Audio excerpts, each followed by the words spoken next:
Hi guys, Miss Carp back with chapter 23 in the BFG. It is actually the last chapter of the story. So we are going to be coming at you with a new book very soon. I'm not sure if we're going to start tomorrow or not, but stay tuned because we'll update somewhere to let you guys know. But chapter 23 is called The Author. So let's get right in because it's very short and sweet, and I shockingly got a short one this time. Who knew? Okay, the author. Every country in the world that had in the past been visited by the foul man-eating giants sent telegrams of congratulations and thanks to the BFG and to Sophie. Kings and presidents and prime ministers and rulers of every kind showered the enormous giant and the little girl with compliments and thank yous, as well as all sorts of medals and presents.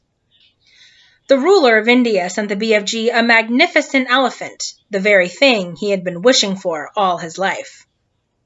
The king of Arabia sent them a camel each. The Lama of Tibet sent them a llama each. Wellington sent them 100 pairs of wellies each. Panama sent them beautiful hats. The king of Sweden sent them a barrel full of sweet and sour pork. Jersey sent them pullovers. There was no end to the gratitude of the world. The queen herself gave orders that a special house with tremendous high ceilings and enormous doors should immediately be built in Windsor Great Park, next to her own castle, for the BFG to live in. And a pretty little cottage was put next door for Sophie. The BFG's house was to have a special dream storing room with hundreds of shelves in it where he could put his beloved bottles. What is more, he was given the title of the Royal Dream Blower. He was allowed to go galloping off to any place in England on any night of the year to blow his splendid piz wizards in through the windows to sleeping children, and letters poured into his house by the million from children begging him to pay them a visit. Meanwhile, tourists from all over the globe came flocking to gaze down in wonder at the 9 horrendous man-eating giants in the great pit. They came especially at feeding time, when the snozcumbers were being thrown down to them by the keeper. And it was a pleasure to listen to the howls and growls of horror coming up from the pit as the giants began to chew upon the filthiest tasting vegetable on earth. There was only one disaster. 3 silly men who had drunk too much beer for lunch decided to climb over the high fence surrounding the pit. And of course, they fell in. There were yells of delight from the giants below, followed by the crunching of bones. The head keeper immediately put up a big notice on the fence saying, "It is forbidden to feed the giants." And after that, there were no more disasters. The BFG expressed a wish to learn how to speak properly, and Sophie herself, who loved him as she would a father, volunteered to give him lessons every day. She even taught him how to spell and to write sentences, and he turned out to be a splendid, intelligent pupil. In his spare time, he read books.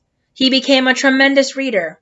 He read all of Charles Dickens, whom he no longer called Dahl's chickens, and all of Shakespeare, and literally thousands of other books. He also started to write essays about his own past life. When Sophie read some of them, she said, "These are very good. I think perhaps one day you could become a real writer." "Oh, I would love that," cried the BFG. "Do you think I could?" "I know you could," Sophie said. "Why don't you start by writing a book about you and me?" "Very well," the BFG said. "I'll give it a try." So he did. He worked hard on it, and in the end he completed it. Rather shyly, he showed it to the Queen. The Queen read it out loud to her grandchildren. Then the Queen said, "I think we ought to get this book printed properly and published so that other children can read it too." This was arranged, but because the BFG was a very modest giant, he wouldn't put his own name on it. He used somebody else's name instead. But where, you might ask, is this book that the BFG wrote? Well, it's right here. You've just finished reading it. The end. Such a good book. There is a little picture that I'll show you to wrap it up of the BFG writing with Sophie. It's cute. And that's it, my friends. Less than 5 minutes. I don't think I have a video up here less than 5 minutes. I hope you enjoyed the book. I hope you guys are doing well and staying safe. Miss Demers and I are going to discuss what our next book will be, so make sure that you're staying tuned to our YouTube channel and checking it often. Also, if you haven't caught up yet, make sure you catch up. The videos are all posted. We're not deleting them. They'll stay up for you guys to look through. Again, hope you guys enjoyed it. Hope you're doing well. Miss Carp, out.